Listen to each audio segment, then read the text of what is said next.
Ден по првиот круг од локалните избори на 20 октомври, во периодот од 10 до 15 часот, македонскиот воздушен простор ќе се затвори за авионски сообраќај. Синдикатот објави генерален штрајк на контролорите на летање. Одлуката на синдикатот е поради неисполнетите барања и дадени ветувања, кои останале само на хартија.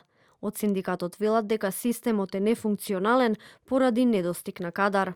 Токму поради тоа што не се случува ништо, ние решивме да го реактивираме штрајкот. Сите оние претходни разговори, дискусии, преговарања со менаџментот дека одредени барања наши кои што беа спогодбено договорени и кои беа предуслов за ставање на штрајк во мирување, они требаше да отпочнат да ги реализираат. За жал поминати со тогаш 3 месеца, ништо не е нити почна, да не кажам да е завршена, и не гледаме повеќе причина дека треба да се остави време. Телевизија 24 испрати прашање до Министерството за транспорт и врски, како една од институциите надлежни за авиосекторот.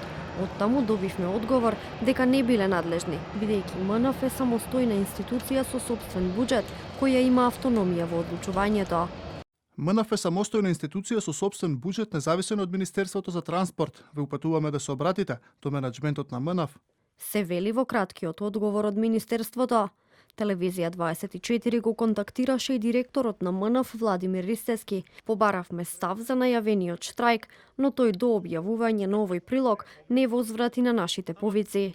Првичниот штрајк на контролорите на летање беше закажан на 10 јули, но тој беше одложен поради известни предвижувања во исполнување на барањата.